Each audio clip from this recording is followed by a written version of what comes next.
Au cœur de la forêt du Vercors résonne une drôle de musique. Faite de clics et de claques. Une musique lancinante que l'équipe de France de biathlon a dans les oreilles depuis le mois de mai et la reprise de l'entraînement. Autant dire qu'après 7 mois de bitume et de ski roue, tout le monde sature. Moi, c'est la première fois depuis le début de ma carrière que je connais ça. Donc, je sais pas si c'est le réchauffement climatique ou quoi, mais en tout cas, il y a une chose qui est sûre, c'est qu'ils n'annuleront pas la Coupe du Monde de biathlon, parce qu'ils ont stocké de la neige. La neige, voilà le sujet de toutes les conversations et de toutes les convoitises. Après des centaines de kilomètres passés sur la route entre le printemps et l'été, le groupe attendait avec impatience les premiers flocons. Mais l'automne, exceptionnellement chaud, a bouleversé les habitudes. La Terre serait-elle malade? En tout cas, elle ne tourne plus vraiment très rond. La faute au réchauffement climatique qui bouleverse le rythme naturel des saisons. Au-dessus du cercle polaire arctique, on ressent très fortement cette hausse des températures.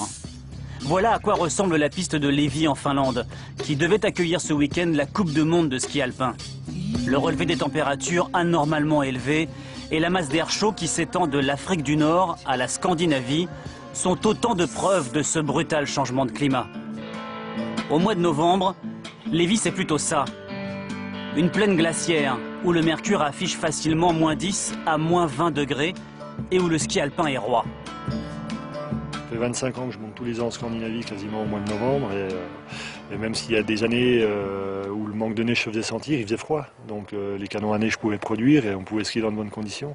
Et c'est vrai que cette année, à aucun moment il y a eu de période de froid. Moi, ça fait un mois plutôt que je suis sur les webcams des différents sites où on pouvait éventuellement aller.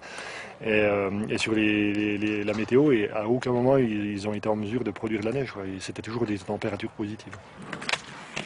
16 degrés dans le Vercors cette semaine. On est donc très loin de l'hiver. Et le ski roue que tout le monde voulait remiser au garage reste indémodable. Aux grand dames du responsable de la cellule glisse de l'équipe de France. Au chômage technique, faute de neige, et qui ne sait plus quoi faire pour s'occuper. Ouais, c'est frustrant. Ouais. Ah ouais, c'est un petit peu dur. D'habitude, on a l'habitude d'être dans des bonnes conditions. On peut prendre le temps de faire les choses. Là, ça sera un petit peu plus rapide. Ça devient de plus en plus critique, c'est sûr, d'aller skier maintenant plus tôt. Après, l'an dernier, par exemple, ici, on skiait à cette époque, ici, dans le Vercors. Bon, on skiotait, quoi, mais on avait chaussé les skis.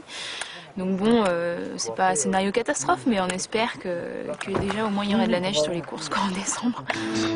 L'absence de neige exaspère tellement les athlètes que les séances de tir d'ordinaire excellentes n'ont pas fait un carton. Mais ça va changer. Dans une semaine, le groupe part en Suède pour préparer l'ouverture de la Coupe du Monde de biathlon. Et cette fois, ce sera bien sur des skis.